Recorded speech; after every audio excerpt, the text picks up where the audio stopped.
para todo mundo, falando da Parashá com o Rabbeinu Roni Hadid. A gente está na Parashat Azino. Azino é a Parashá do Cântico, que foi dito antes da morte de Moshe Rabbeinu. Tem uma importância especial nesse cântico, que é dito que Lot Shakach, a gente já falou na Parashá anterior, né? Que esse cântico tem uma promessa que nunca vai ser esquecido do povo de Israel, que é uma coisa muito forte, uma promessa de Deus que esse cântico sempre vai existir no povo de Israel. Eu não sei que entidade pode prometer, por exemplo, hoje em dia, se eu escrever um cântico ou um poema, eu posso prometer que daqui a 3.000 anos adiante, ninguém vai esquecer esse cântico ainda também. Acho que é uma coisa meio difícil de prometer. Mas como Deus promete e consegue cumprir também, assim foi cumprido e assim até hoje em dia a gente lê esse cântico ainda também. No final desse cântico está escrito que Deus ordena, fala para o Moshe Rabbeinu que ele vai morrer, etc. E conforme Rashi já disse, já trouxe algumas posições, todo lugar que Deus falou que Moshe Rabbeinu vai morrer, né, que foi castigado, ou quando o povo de Israel ele conta que foi castigado, né, fala, não, mas Moshe Rabbeinu foi morto não pelo pecado do povo dos Meraglim, né, ele quer, como quem diz, Deus quer enfatizar que a morte de Moshe Rabbeinu não foi no mesmo nível de pecado do Reta Meraglim, do pecado dos espiões, senão que foi um pecado mais minório, que foi porque você não santificou o meu nome de maneira suficiente como eu esperava que você fizesse na história das pedras, que ele tinha que bater na pedra e tinha que sair água, que a gente estudou já no Sefer algumas parashot atrás. E mais uma vez sempre se levanta a pergunta, né? Quer dizer, uma pessoa que é como se fosse, não é que você pecou, é que você não santificou suficientemente o nome de Deus. E por isso ele recebeu um castigo tão grande, né? Que é não entrar na terra de Israel depois de todo o esforço que ele teve para trazer o povo até a entrada de Israel. Ele recebeu um castigo tão grande, tão forte, que não entrar na terra de Israel. Será que não foi um pouco exagerado da parte de Deus de castigar Moshe Rabbeinu dessa maneira? Sim, a resposta que a gente tem para isso automática, falar que a Kadosh Hu Medagdek e Matzadikim Kihuta, será que Deus ele julga os justos nos pormenores pequenos das coisas? Isso já ajuda a amenizar um pouco como é que ele foi castigado numa coisa dessa.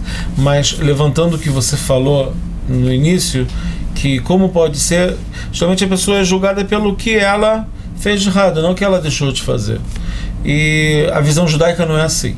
A visão judaica é que você tem uma responsabilidade em relação ao seu potencial também. O seu potencial é uma coisa que você recebeu, divino recurso, recebeu a tua inteligência, um certo tipo de vida, oportunidades, e isso cria uma expectativa divina de você sim chegar a cristalizar o teu potencial. O teu potencial ele sair para fora.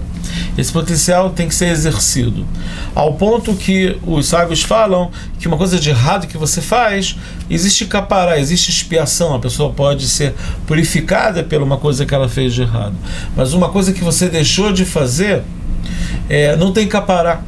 Uma coisa que você deixou de fazer não tem como consertar. Por que não tem como consertar? Porque não foi feito nenhum ato. Se você fez uma coisa de errado, você pode criar um ato que ele vai fazer com que aquele ato que você fez é visto de outra maneira, ele é reformulado. Tchuvá, toda tchuvá. Uma tchuvá. A tchuvá, na verdade, é o que você fez acaba sendo no contexto maior. Eu fiz uma coisa de errado, mas depois eu me arrependi, então aquilo passou a ser algo positivo no sentido que foi parte de um processo que eu passei por aqui. E aqui, agora, quando você deixa de fazer uma coisa que você deveria ter feito, aí é um problema, porque você não tem como criar esse processo. Porque por você não ter feito nada... Como se diz, né? O dia que morreu nunca mais vai vir. Não tenho como mudar o contexto da coisa. Eu não posso mudar a musiquinha por trás, eu não posso mudar a história, eu não posso mudar a narrativa pelo que você fez, porque você simplesmente não fez nada. E o que ficou potencial ficou sendo só potencial. E isso é ligado um pouco também a gente passou agora Kippur, e Rosh Hashanah e Kippur está um pouco ligado a isso. Kippur, a gente vê que está muito focalizado no Lotase, que é Yom Kapará, Yom Kippurim, é o dia de expiação das coisas que você fez de errado, é uma purificação. Rosh Hashanah é um julgamento até um pouco maior, mais mega, é um macro julgamento, que a pergunta é se você está cumprindo seu propósito na vida. se você está indo na direção que você deveria ir. E isso não é só na questão de coisas que você fez de errado, mas, de modo geral, se o seu potencial que você veio para o mundo, e cada um tem um potencial especial, e tem virtudes especiais, e tem as suas próprias especialidades, que só ele tem, se isso não for exercido, se esse potencial não sair da potência para a realidade, para o mundo físico, a pessoa tem uma responsabilidade em relação a isso. Isso é uma questão de julgamento também dessa época, da gente verificar quanto, e o Moshe foi cobrado por isso.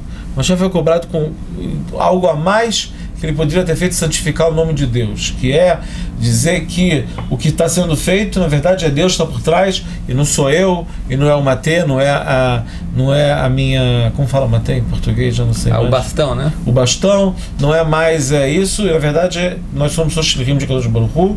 É claro que ele sempre passava essa mensagem, mas nesse momento existia uma expectativa divina que isso fosse enfatizado no momento, e não foi. E isso foi como se fosse, em termos de Moshe, um erro ou uma perda de potencial. Uma oportunidade que foi perdida. Sim. Isso costuma dizer muito, né, que existem pessoas que depois de 120 anos falecem, sobem para o mundo vindouro e colocam ele num jardim de infância. Falam, quantos anos ele tem? Não, ele tem 3 anos. Não tem 3 anos, ele viveu 120 anos. Não. Mas se você contar o que ele fez na vida dele de produtivo, ele viveu 3 anos. Porque a maioria da vida ele comeu, bebeu, dormiu, aproveitou a vida, mas alguma coisa produtiva ele não fez. O que ele fez? Ajudou aqui alguém? Junta tudo junto, juntou 3 anos, ele está no jardim de infância. Existem outras pessoas. Como, por exemplo, eu tive um rabino que me ensinou as leis de Shabbat, que eu estudei com ele, o Rav Keidar, Zichrono Livracha, que ele escreveu o Shutei Chal Shlomo, né, livro de respostas importantes sobre esse tema. E ele, acho que ele viveu 52, 53 anos, mas quando ele chegar no mundo vindouro, ele deve ter uns 300 anos, na minha opinião, pelo que ele conseguiu fazer na vida dele. Ele era um velhinho já, né, em termos da capacidade do que ele fez, do que ele conseguiu fazer, criar e construir no mundo. Ele é uma pessoa... E assim também, então, provavelmente, né, a qualidade dos tzadikim, eles não perdem tempo, né? Acho que isso que trazem também sobre Avraham Avinu, está escrito Avraham Babeyamav. Babeyamav quer dizer, ele veio sobre os seus dias, ou seja, não é os dias que vieram sobre ele. Sim. Ele veio sobre os dias, ele tem controle sobre os dias para que nenhum dia, nenhum momento seja perdido de uma maneira. Ainda desse rabino que eu falei ontem, né, quando na levaiá dele, né, como fala levaiá, no enterro dele, a filha contou que às vezes ele ia dormir à tarde para um descanso e ele falava, eu vou dormir agora, por favor, em 15 minutos, ponto 00, vocês me acordam que eu tenho que continuar o meu estudo.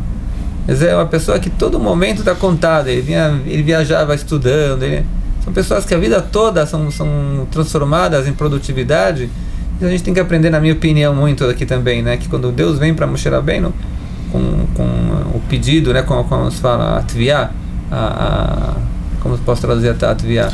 Essa exigência. A exigência, né, de Moshe Rabbeinu de ser tão perfeito é uma consequência direta do nível de Moshe Rabbeinu, como quem dizendo, você santificou, mas tinha que santificar mais, você podia fazer mais do que isso. E apesar do que isso, a gente sabe também que tem outras explicações também, né, que se Moshe Rabbeinu entrasse na terra de Israel, toda a situação da terra seria diferente e não poderia ter o exílio.